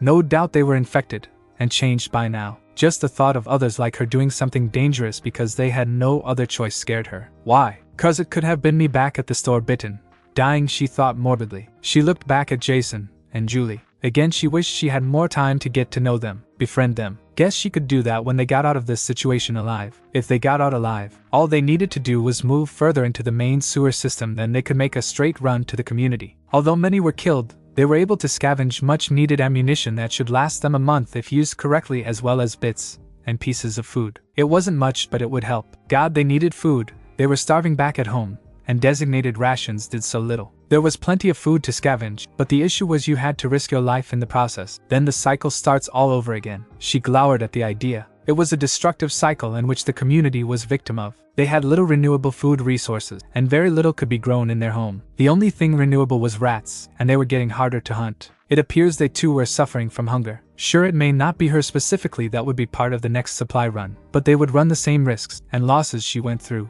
She wouldn't want anyone in the community to go through that experience. She shook her head. She needed to concentrate. There can be no openings in their formation. There were many rooms that faced into the central basement chamber, and many bookshelves to hide the infected, especially stalkers. They and clickers posed the greatest problem. Cassandra equipped the M4 assault rifle and loaded up the magazines, ensuring the cartridge was full. She also prepared her 9mm handgun in case it was needed in an emergency, also checking the bullets inside. She looked up and noticed the other members of her ragtag team doing the same. They were ready. Cassandra signaled Jeff to start the engine. In doing so, there were a couple of loud pulls of the motor string. It took 3 tries for Jeff to finally start the diesel generator. Then all of a sudden, most of the lights flickered on. Some were in such disrepair that bulbs were missing, broken, or were flickering sporadically as if signaling the start of a horror scene. Suddenly she could hear loud groans, wails, and clicks. Everyone faltered, scared to face the incoming tide of infection. Still, they needed to do this. It was too hard stumbling in the dark while trying to avoid the infected. They weren't built for stealth, and all it took was one fuck up, then the ragtag group would be fighting a horde of infected in the dark, surrounded. No, this was the best option they had, taking them all head on. This way they at least had the advantage. There may be many entrances to the central basement chamber, but at least the infected were scattered, and had to travel in knee-deep water. This way they could deal with small groups of infected over a period of time, eventually killing them all. More groans and moans were heard, followed by the occasional clicking of clickers. Then there were splashes, movements in the water. The infected were getting louder, the water ripples increasing in size and sound. They were coming. The world seemed to slow down, and for a second Cassandra hesitated when the sight of the first 2 infected runners came to view. She looked into their eyes devoid of life yet held eyes of pain, as if the person in the inside was trying to fight the infection, trying to win but failing. She saw their eyes, and briefly wondered if these infected, no people were still alive. By this thought she hesitated. She looked further, and noticed their hand flaying about. She noticed something shine on their left hand. She wished she didn't notice. What she saw was a wedding ring on their marriage finger, and both the young male and female infected were wearing the same one. They were married was the thought that came to her head, and she hesitated to give the order to shoot. She wasn't ready for this. She wasn't experienced fighting infection. She only got by before due to the adrenaline rush. This revelation was horrific and painful for her, and she hesitated. Julie and Jason were however more focused, and saw her hesitation. They too noticed their marriage finger, and understood what she was going through. However, it needed to be done. Aiming their assault rifles, the couple proceeded to deal with the incoming runners. They opened fire, and the infected were killed. One of the runners died with multiple bullets in the torso, and one in the head, while the female infected had several shots to her neck in which she proceeded to choke and collapse on the water, dead. It was a horrific kill to Cassandra, and what was worse was that they were floating face down near each other, touching each other. It was as if it was a romantic death. To her it was as if even in death they would be together, to love each other, to stay together as one. It left a dry, salty taste in her mouth. She shook her head vigorously, trying to focus on the topic at hand. She couldn't think like that. She couldn't start sympathizing in the middle of combat. She had to fight, and worry about the repercussions later. Everyone was depending on her, and her family wanted her to return home alive. There were more splashes and clicking. It appears the gunshots have definitely attracted what remained of the infected in the basement. More were coming. Cassandra steeled her resolve for the coming fight. First time seeing such a sight? Jeff questioned her, drawing on his strength and experience from previous encounters with the infected. Yeah, Cassandra let out in a raspy voice. You'll get used to it eventually. True, they were humans once, like you and I. But that was then, and this is now. It is either them or us. Cassandra let out a slow nod, acknowledging the words from Jeff. She replied in a shaky manner, as if hesitating what to say next. Does it ever get easier? Jeff hesitated in answering, then replied firmly no. Line break. The lights in the emergency exit which the scout clone resided in flickered on and off continually. For the past 5 minutes he had been unable to pry the basement emergency exit door open in stairway 2, mainly because the door was jammed. He was presently stuck, and decided to wait in the stairway and think of a new course of action. Should I go back up? Scout wondered in apprehension. In reality he was pretty stuck, and needed to conserve chakra for whatever tasks lay ahead. Using a now would weaken him considerably. He was stretching his temporary life as it is. He'd rather not risk it at the moment. Scout briefly considered placing an explosive note on the door, blowing it out, but even he knew it was a stupid idea. He had no idea where the survivors were, and he was stuck in the staircase, wondering what he should do. Then the lights began to flicker on and off, and he could hear the humming of the motor in the distance but could not pinpoint where. Clearly the survivors had something to do with this, he all but thought to himself. A minute passed, then he heard gunshots on the other side of the basement door, then more gunshots. Scout now knew where the survivors were, and needed to get around the door. Weighing his options, he decided to take a food pill, and have another in reserve for chakra recovery. Even if it was slow, some recovery was better than no recovery. Scout prepared himself, picking up his backpack and gun, then stood in front of the door. He thought for a second. He had only one shot, and he needed to do it right. Raise and Gan. Line break. Cassandra and the group were slowly being overwhelmed. There were simply too many infected. Far more than anyone expected was in the basement, and they were losing ground, and the infected were closing in. Jeff had been bitten, and they knew it was all over for him, yet more just kept coming. He continued to fight even if he was now infected. He still had time ranging from a few hours to the end of the day, yet he kept on fighting for Cassandra. All of a sudden there was a loud shout followed by an explosion. The party noticed it coming from one of the large rooms on the left, followed by gunshots and a flurry of feet. Guess our savior has arrived, said Jeff sarcastically. After all, it was over for him one way or another. He was bitten, and infection would be following shortly after. Just wishing he had gotten here sooner, Cassandra responded solemnly. It was her fault after all that Jeff got bit. She wasn't focused enough, and a runner nearly took a chomp at her arm. That, however, never happened as Jeff moved her aid, instead having the runner take a chomp at his shoulder. She understood the situation. It was over for him, and she couldn't do anything about it. Jeff was a close friend of the family, and often entertained her, and took care of her during her early years in the community. He was like a close uncle, a second father. Now there was nothing they could do. It was too late. Gunshots continued to sound off in the distance. No doubt the newcomer was having his own trouble with infection. They would try to provide support, but he or she was on their own. They were tied down dealing with the last of the infected making their way to their position. Line break. Raisin Gan Scout charged his spiraling sphere and rammed it at the jammed door. There was a moment of metal grinding before he chose to explode the sphere, causing enough concussive force to blow the door of its hinges and right across the room into an infected clicker. Bonus points was the first thought that came to mind as he proceeded to take advantage of the momentary hesitation of the infected to swallow a food pill, then re-equip the 9mm pistol and a kunai. He prepared himself for a fight. The infected took notice of the noise and began charging at him, clickers, stalkers, and runners in the mix. He analyzed their numbers: 3 runners, 2 clickers, and a stalker. They were fast approaching. Learning from experience, he picked his targets. Out of all of them, the clickers and stalkers were the most dangerous. The clickers were strong and resilient, while the stalkers had some semblance to strategy. From there he knew which target to pick first. Bang bang bang. Naruto only had enough time to let off 3 bullets, felling the stalker before he had to dodge a runner that was far too close for comfort. The room may be slightly damp, but a great area for mobility remains. It was as good as anything for a shinobi. Exhausting some chakra, he took a quick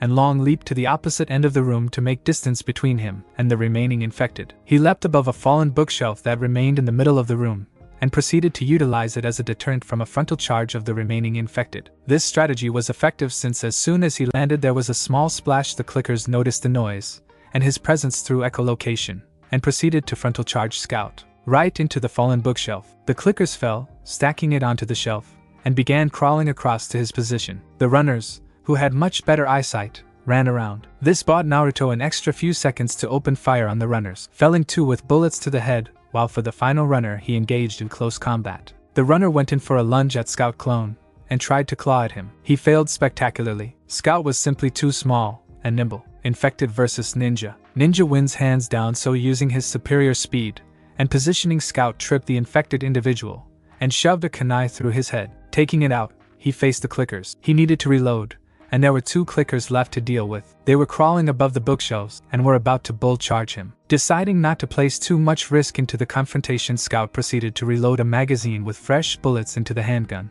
and fired, only managing to kill one while the other remained free to charge him. The clicker charged, and with little room to jump to in time, he thought fast and jumped directly up. The clicker was now just below him, and deciding to save bullets, Scout readied his kunai. As he came down, he aimed the tip at its head and lunged forward. The clicker, however, noticed his presence in the air and turned up to face him. It couldn't see him, but it could sense his movement, his noise. This was Scout's only shot, and he had to do it right. Too soon or too late, it would be over for him. He couldn't be dispelled. Not yet. The clone gambled and lunged the kunai at its head. It landed and struck through its forehead. There was a moment pause before the clicker began to collapse, with Scout still holding a kunai through its head. The fight was over, and he had won. Scout stood still, preparing for more. Yet he couldn't hear any more wild splashes in the water, nor the sound of groaning or clicking. Was it over? Scout took a moment to regain his composure, reloaded, and cleaned his bloody kunai. He paused in case he missed anything. Nothing. He could hear the survivors talking, but there weren't any more gunshots. It was over. Preparing himself, Scout figured it was time to finally meet the survivors. Total supplies of Scout Clone remaining: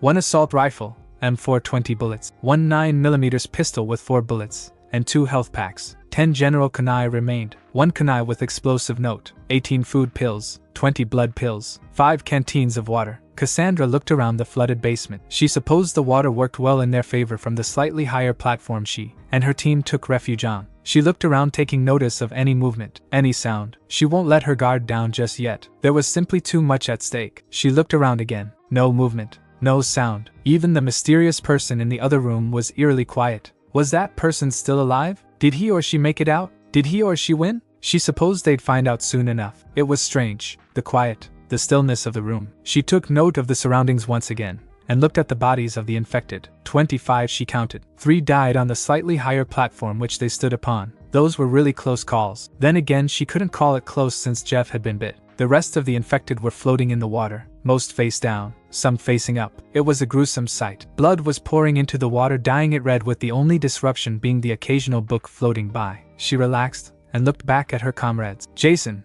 and Julie were shaken and sweaty. Natural after all they just went through. Jeff was sitting down looking over the bite wound. His expression is unreadable. They had survived, but one was lost. He would turn soon. She didn't know what to do. What then? Cassandra took this opportunity to reload her magazines with ammo. She reached into her bag and began taking out bullets and loading them into the mag. She needed to get her mind off things. She needed to look busy. What could he say to Jeff? Thanks for saving me. I'm sorry about your loss though. No, she couldn't say that. She didn't want this. She didn't want any of this. Jeff was a close friend to the family. What does she do? What does she tell Mom and Dad? She was at a loss. Still, she needed to say something. Clearing her throat, she steeled her resolve. Jeff, thank you for saving me back there. I really don't know what to say. There was a moment pause as if Jeff never actually heard her. Then, it's okay, darling. It was instinctual. You were someone that meant something in my life. My second daughter after the outbreak. My hope. I had lost everything already. My wife. My child. I guess I'll be joining them soon. I stayed silent. It was a horrid thing that happened. He saw me as a daughter,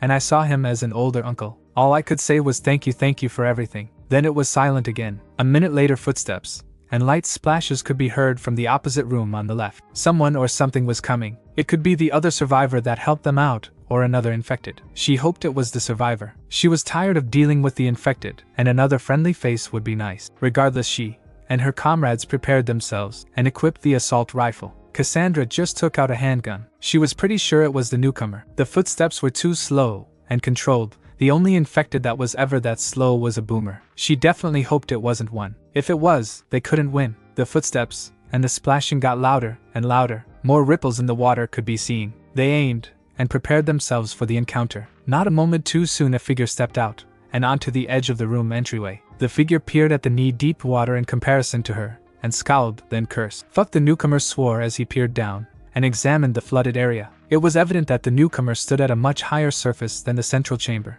Several steps higher, in fact. Clearly the figure wasn't expecting to go for a swim. A figure who she saw as around half her height. Cassandra didn't know what to think. Was he just extremely short like a midget she heard about, or was that a child? The new figure turned to her and her comrades, and she took a look at his face and body structure. The other survivor was a child, and was a he. Stunned at the prospect of a child saving them, she just stood and took the information in stride. She didn't bother commenting. Jeff was a different story. What the fuck? Was his intelligent reply, as he thought the child saving them was ridiculous. Children were usually the first to die in the chaotic world, simply because they were too small, underdeveloped, slow, and generally less mature in the situation. It didn't help when survivors usually looked after themselves first before helping a child these days, so seeing a child in an infected city of all places was new. Again Jeff shouted off, "Hey kid, where's your guardian? Do you have a group?" He all but questioned, continuing to doubt the child could survive by himself in an infected controlled city. Then looking at the child once over, he seemed well equipped with a backpack,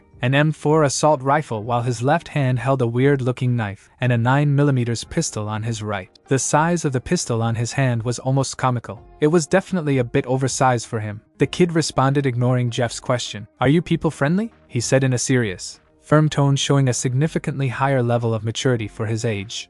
Yeah, was Cassandra's intelligent reply, just barely avoiding sarcasm. After all, they took in children and any other stragglers who weren't hostile. After the questioning process, of course, children were usually exempt though. They chose to remain good, unlike the hunters. "I'll be there in a moment," was his reply as he seemed to relax his exterior after their response. "I'd rather not swim, so I'll look for something to float across on." Before anyone in the group could comment, the newcomer was gone. Deciding we had nothing to lose, we decided to wait. We were ready to move to the sewers and go home. Well, most of them were ready as Cassandra peeked back at Jeff, who was silently coughing. He didn't have long. She now had to make a decision. Scout clone POV. After cleaning my weapons and preparing the supplies, I began to make my way to the opening of the room and towards the sound of chatter. Each step produced slight splashes on the puddle-deep water, removing any prospect of stealth and observation. Then again, it also worked to my advantage since I could easily identify any infection behind me. As the chatter got louder, I approached the central chamber and stopped. Just below the stairs there was water, very deep water. He was low on chakra,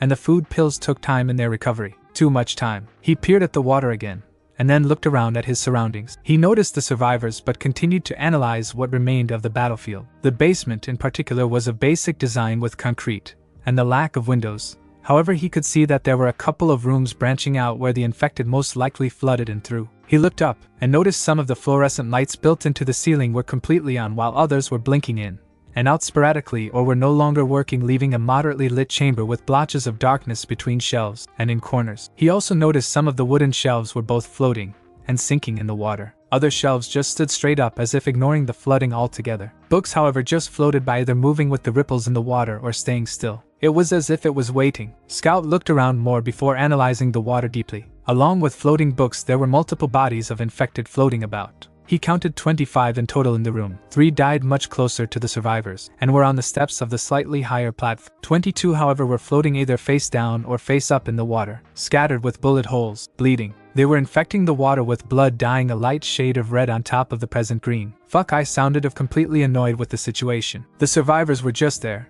and he had to get across the bloody water. I'm too low on chakra, and can't water walk, and I'm definitely not swimming in that corpse pool. I contemplated a bit, then decided to initiate contact with the survivors. I turned to them, and spoke in a tone showing I meant business. Are you people friendly? Yeah, was the supposed leader's intelligent reply. I almost detected the hint of sarcasm in her voice. Maybe not all survivors were as open as them, and held a shoot first and asked questions later. Still, I needed to get closer. I'll be there in a moment, as I returned back into the room to find something useful to help me float across. After a minute of reanalyzing the room, I decided my best bet was to make a mini boat out of the wooden book stand in the middle of the room while removing its shelves for room and for a paddle. Fortunately, the shelves were already loose, probably due to the dampness of the room, and I also removed the books inside. Deciding to look at one of the covers, I noticed the title of the page, World War Z by Max Brooks. Figuring it might be an interesting story, I decided to put it in my bag while I finished my work on the book stand boat. That was until I heard a gunshot. I rushed back to the central chamber with a gun and knife in hand, and prepared for any confrontation with the infected. I peered over at the survivors and saw no infection. Without thinking, I shouted, I heard a shot. Is everyone okay? What happened? I heard the soft sobs of the female in the group, and had to forcefully stop my face palm. Still, she replied in a shaky and uncertain voice, which I further cringed at. After all, I understood the situation. I understood her loss and pain. Why, yeah, we're good. Cassandra POV. After the stranger took off to look for a way across other than swimming, I heard Jeff cough loudly. Cough, cough, cough. He was turning. Jason and Julie knew it. I knew it. He didn't have long left. Already there was a bit of blood pouring from his mouth, and his eyes were focusing and dilating continually. In a weak voice, Jeff looked at me and said, Cassandra, I don't have long left. I'd prefer if it was done by your hands. Please, I want to die remembering the life I had, and the daughter I saw growing up. Hesitating, I didn't know what to think or to do. I didn't want this to happen. All I really wanted was to live my life beside my family. Jeff was part of that family. I prepared my pistol, loaded it,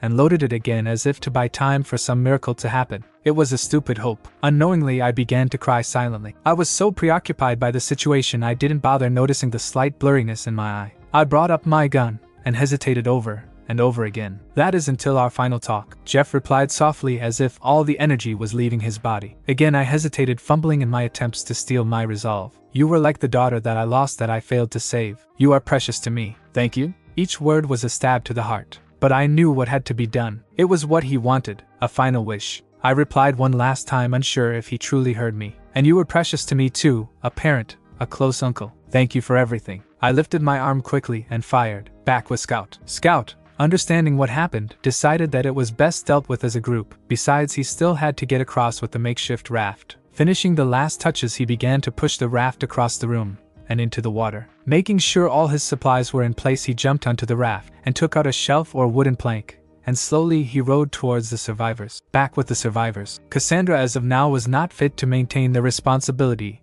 as leader of the group due to the recent development. As such, Jason decided it was time he took temporary command of their group and talked to the newcomer. The newcomer may be a child, but a child couldn't take on multiple infected even with guns. They had to be cautious. But right now, if the stranger attacked, he doubted they were in any condition to fight. They were exhausted physically and mentally, some more than others. Yet they needed to know if he was friendly, his purpose, and why he was confronting them. The stranger approached in his makeshift boat, traveling directly to them. He was either pushing aside bodies in his way with a paddle or ramming right into them. As he got closer, everyone remained quiet. Cassandra was too busy looking over Jeff and silently crying. It was up to Julie and Jason to deal with the new development. The stranger docked on the steps in front of them. He got out of the boat, and Cassandra slowly looked away from Jeff, no doubt also curious. Still, the redness in her eyes remained. Julie, and Jason observed the newcomer with critical yet caring eyes while Cassandra was still working on drying hers, but she too looked at the child with care. They all had experience with children at home, Julie and Jason with their daughter while Cassandra with her little sister. They analyzed him, and from what they could tell he was 6 or 7 with sky blue eyes, blonde hair, and a decently cute and lightly tanned face with 3 whiskers on each cheek. That was definitely an uncommon trait, or rather a non-existing one. Observing his body, he seemed fairly well built for his age, and he had a bandage around his arm. A fashion sense or hiding a past wound? They doubted it was a bite mark, cause if it was recent there'd be blood, and he was a kid. They turned the fastest. It took less than an hour. They were slightly confused, however, with what he was wearing. Not something you'd wear in an apocalypse. Swimmers. A black swimming top with red board shorts that seemed oversized for his age. Jason let out a small giggle which didn't go unnoticed by the newcomer. He turned to Jason and let out an annoyed expression, while to the observers, a cute pout that cheered Cassandra up by a bit. They continued to observe him, noticing his pack, which covered most of his back and was moderately filled. They also noticed the M4 assault rifle swinging around his right shoulder and a 9mm pistol in pocket, no doubt ready to be drawn without a moment of hesitation. Scout POV. Scout arrived at the stairs and got out of his wooden raft and began observing the survivors in much more clearer detail. Presently there were only 3 left, and he looked to the recently deceased member of the group. It was a sad sight. A bullet to the head and a bite mark on his shoulder. He understood what that meant and what had to be done, having received scavenger memories upon dispelling a couple of hours ago. The man was older than the others in the group, being around mid-40 with short black hair and shaved chin. He was wearing a pair of loose jeans, a black shirt with a large white tick, and a red jacket. He could see he meant a great deal to the girl standing near him. Gun in hand? Morning. He looked at her and guessed she was 17 to 18 years old, and had short dark blonde hair that went to her shoulder blades, with a nice pretty heart-shaped face once you looked past the tears. Yet it didn't deter her beauty either way. Although her eyes were red-shot with crying, he could tell she was a heterochromic, and had a light blue eye on the left while the other was light green. She also has a slightly muscular physique than the average slim girl. He guessed she was 5'7" and wore tight, yet flexible jeans and a red hoodie jacket. He looked at the other survivors of the group and immediately noticed their closeness to one another. They also both had matching wedding rings and immediately concluded they were married. He looked at the female, who was in her early 20s, and noticed her long brown hair, black eyes, heart-shaped face with small love heart tattoos to the left of her left eye. She too wore jeans and a black hoodie jacket with a gun holster by the belt. She appeared to be radiating a calm and caring demeanor towards Naruto. A parent, he assumed. He may not completely understand parental love, being an orphan, but he at least knew how to identify it since he was always watching. Looking towards her partner, who stood beside her, was male, also into the early 20s. He had black messy hair with black eyes, and was slightly tanned with a fairly good-looking face. He was fairly built, but not overly so, and wore short pants with multiple pockets, and an all-encompassing black hoodie. Also around his belt there was a gun holster. Looking at their position, he noticed their bags were by the generator. No doubt they were tired and taking this opportunity to rest. Deciding to be the first to speak, he spoke in a more cheerful tone in order to start good in their relationship. Hi, I'm Naruto, and I was wondering if you had any information on any safe places or communities I can join. I'm currently camping out in the city and would like a better place to live, hehehe. Crab Scout thought. He didn't actually plan out this meeting too well. Sure, the original needed a new place to live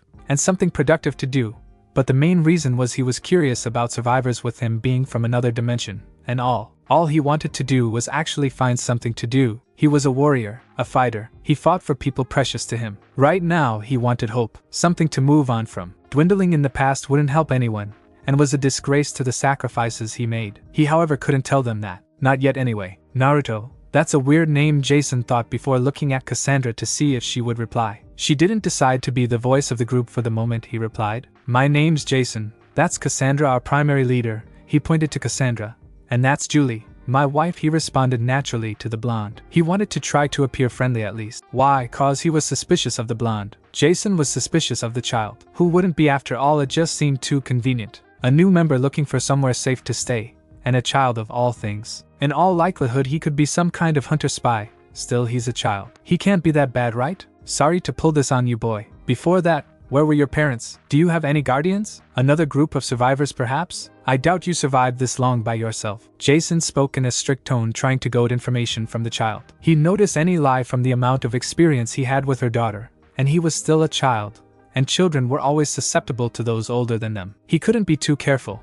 People usually paid the price for trusting too easily, and this just seemed like one of those cases. Scout, unsure how to respond, decided to provide half-truths. After all, he didn't need to go into full detail of his arrival in this world. Also, he could tell Jason was trying to goad him for information. He supposed it was for the good of the group, and any loved ones he cherished. I'm an orphan, and have survived on my own. Recently I ended up in this city, and am camping out in one of the tower buildings. I want to move somewhere with sane people, somewhere with refuge, and where I'm needed. Jason didn't seem to completely buy into it, and maintained a stern expression with a critical eye, hoping to scare him into giving more details. It would have worked on any 6-year-old, however he wasn't a normal 6-year-old. He was a shinobi, so trying to lighten the mood he laughed shyly. Our group comes from a good community. We accept nearly anyone. You just have to pull your weight, and prove your reliability and trustworthiness. Because of that we like to keep it safe. How can we trust you? He replied. He didn't want to risk anyone at home, and this convenience was just screaming suspicion. Scout thought for a second. He needed somewhere safe to stay. Sure, the private swimming pool was fairly safe, but it was a short-term answer. He wanted to meet people,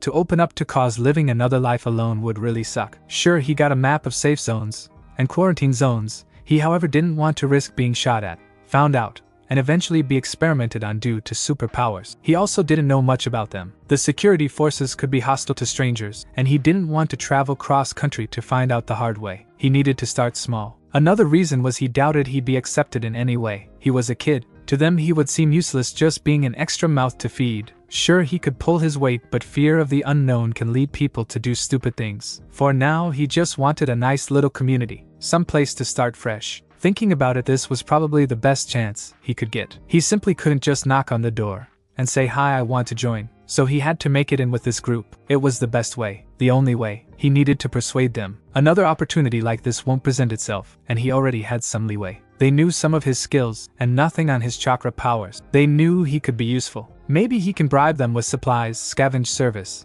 and ammunition. If worse came to worse, he could show his powers. He doubted he'd be reported to the authorities. They were scavengers after all. They appeared less organized, and they seemed to be fighting just to survive. I'm not sure how you can trust me completely, but I can help out. I have many supplies, and can provide services such as scavenging. I've survived alone in this city swarming with infected, and I saved you with those knives. Sneaked past dozens upon dozens of infected, fought, and killed some recently in this basement. You have nothing to lose, he replied in a fake desperation to play on their guilty conscience, as well as their rational side of skill and power. I'm not sure. How can we know you're not some kind of spy that would backstab us, like a spy from the hunters? He replied unsurely and slowly. It appears Naruto's little speech was getting to him. Darling, we can't just leave him. He's only a child. We'd become like the hunters, like monsters. Besides, what would a hunter spy be doing out here alone, helping us survive, and fighting infected alone nonetheless? Julie replied in a shocked tone to her husband. Jason was hurt. He understood where she was coming from, but he had to be safe. Yes, you can come with us. We owe you at least that much. This time the answer came from Cassandra. She was serious. He was just a kid,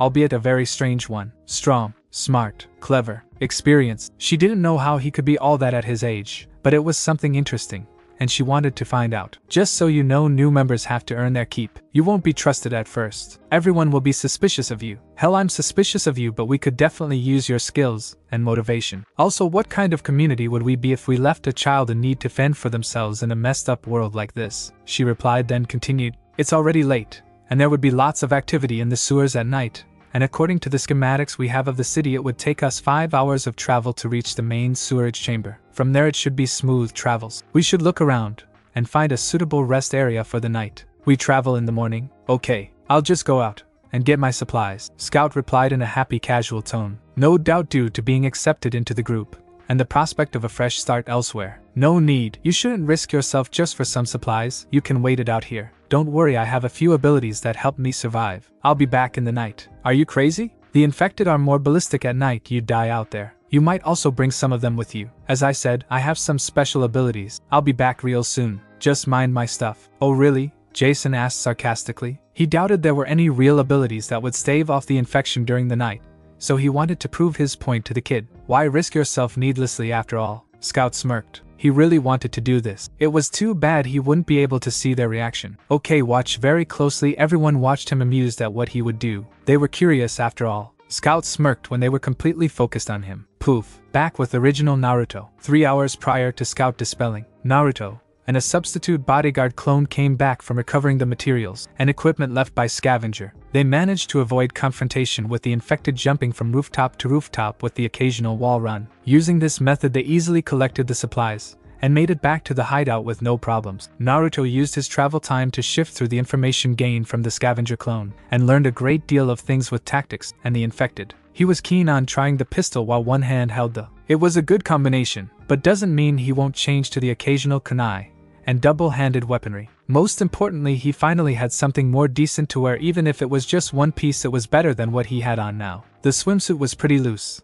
and restrictive in combat and training, and the top of the groin just felt exposed. However, due to the great success of the scavenge, he was in an extremely happy mood. Now he needed to get started on designs. In order to save time, he dispelled his clone bodyguard and replaced him with another clone, and set him to work redesigning the child's outfit, consisting of Nike shoes, loose pants, black hoodie, and a blue shirt to be combat effective. Also, by using the leather belts, gun holsters, fabric, fishing wire, metal wire, and sewing materials, he was required to create kunai/knife holsters, small scroll holsters, and a large scroll backpack holder. He figured he could rip apart the bag and redesign the larger scroll if need be. After all, the scroll was more important and could house a far greater number of supplies. Naruto, on the other hand, decided to create the storage scrolls. One big one which would be strapped to his back, and two smaller ones. Scavenger was able to find rolling pins to improvise for the small scroll's body, while for the bigger scrolls, Scavenger improvised materials with two poster cylinder holders completely filled with posters to act as paper, while he also took two similar-sized silk rolls for the paper enhancement. Using scissors, glue, tape, and some sewing, he got to work designing his makeshift scrolls. Upon completion of the big scroll, the poster paper was sewed and lined with silk connected to the poster holder to act as the body, while the two smaller scrolls used rolling pins as the body, and was sewed and glued with original paper and lined with swimwear fabric. The scrolls were makeshift, but he knew he could get them to work. Moving on to the next step, he emptied the black ink cartridges out onto a small emptied ramen cup and mixed the ink with chakra-enhanced blood. Stirring with the paintbrush, he proceeded to paint seals onto the scrolls. It was estimated to take 2 hours or so for the big scroll, while the small scrolls were around an hour each. As expected, the clone completed his work first, while Naruto had just completed the large storage scroll and was beginning to work on the smaller one. Taking a break, he decided to discard his old swimwear clothing and equip his combat clothing. Sure, he might need a new pair as he grew, but he'd worry about that later. For now, he'll bask in his creation. He meant clone's creation. It took only a minute, and he looked at himself in the mirror. Overall, he looked pretty badass. The blue shirt wasn't much different, as it looked fairly okay. And the only difference was the sewn Shinobi Alliance emblem with the 5 villages and Land of Iron symbol surrounding it right in the belly of the shirt. For the hoodie, it held a 9-tailed fox on the left breast with tails stretched out encompassing a third of the left arm. Other designs included inside sleeve pockets to store a knife or kunai,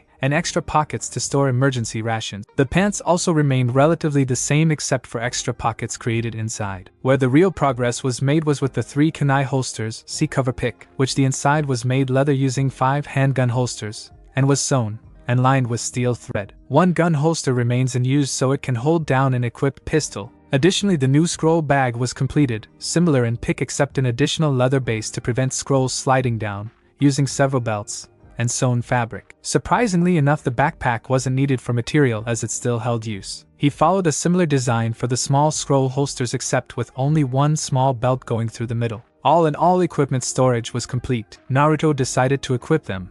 After all, the clones replicated him and his clothing. Naruto is young with lower chakra reserves and doesn't have enough chakra to replicate weaponry yet. He may have the option in the future. Naruto himself was still completing the scrolls, going through maintenance seals, storage seals, resistance seals, and finally impact protection seals. Although these additions took away storage room, the scroll needed to be fortified completely. He estimated the large scroll can hold up to 200 kilograms materials, while the small ones could get away with 10 kilograms each. Still, the storage potential was significant compared to bags, and if he had time, he could always improve them or create better ones once the proper material was found. This was evident in the elemental nations. A small storage scroll could hold up to 30 kilograms, while the larger ones could hold up to 500 kilograms. Deciding to put the spare clone to work, he dispelled him, gaining new skills and ideas in crafting. Then created another chakra-enhanced clone as a replacement, and ordered him to look for anything of value in the streets. He equipped him with the combat knife, pistol,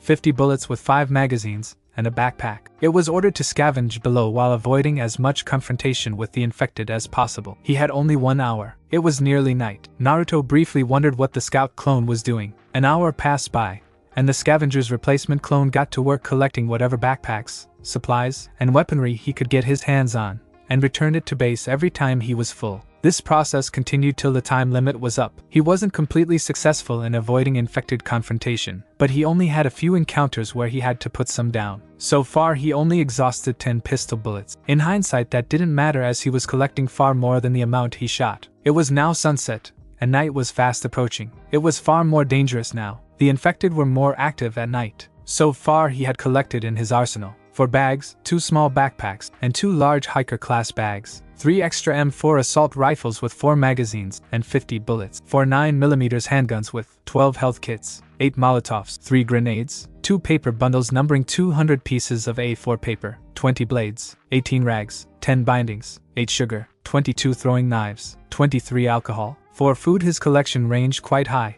and most pertained to canned foods such as tuna, baked beans, sardines, and other non-expired food, as well as cup ramen. He was done with his job returning to base and placing his weapons back on the stockpile he dispelled. Receiving the memory of Scavenger 2, Naruto was pleased with the results. This city was loaded with goods. Then again that was likely since no one could enter due to the number of infected. Looking at the stockpile of goods he smiled at the results. He had one more small scroll to complete, but suddenly Naruto received the memory of Scout Clone. It was night, and even though he had reinforcements of 2 clones, it was risky to become more hyperactive at night. He didn't want to draw too much attention to himself. Still they were leaving early in the morning, and he preferred to leave with them. He doubted another opportunity like this would present itself anytime soon. With enough thinking he decided to go. So summoning 2 clones they gathered the supplies and scavenged the traps they set. Naruto himself began storing most supplies into the large scroll, and some weaponry and bullets into the small scroll. It was done within 30 minutes.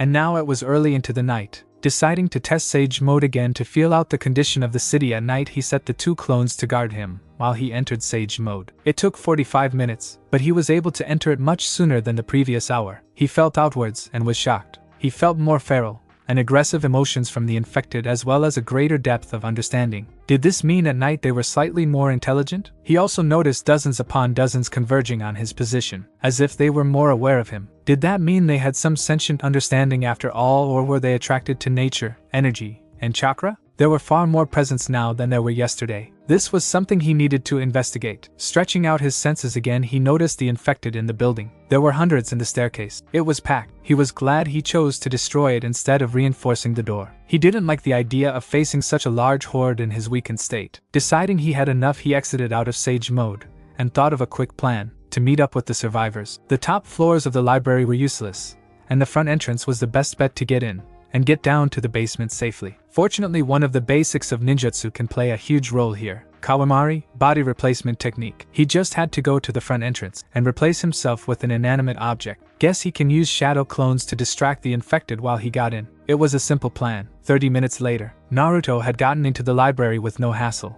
And thanks to the clones, the infected were too distracted with them running around to notice him. It was really dark, so he equipped the flashlight he got from the original scavenger and turned it on. He proceeded down staircase 1, towards the basement unhindered. Items being brought: 5 bags, 2 small backpacks, and 3 large hiker-class bags. M4 assault rifle equals 5. Handguns equals 10. M4 bullets equals 270. M4 magazines equals 8. 9mm bullets equals 112. 9mm magazines equals 22. Health kit equals 16. Molotov cocktail equals 9. Grenades equals 3. Throwing knives equals 22. Kunai equals 2. Blades equals 30. Rags equals 25. Bindings equals 15. Sugar equals 9. Alcohol equals 23. Some steel wire. 30 food pills. 20 blood pills. Some bandages. 3 canteens of water. 10 instant cup ramen elemental nations. He had lunch. 2 paper bundles numbering 200 pieces of A4 paper. 2 cartridges of ink. Remaining bowl of ink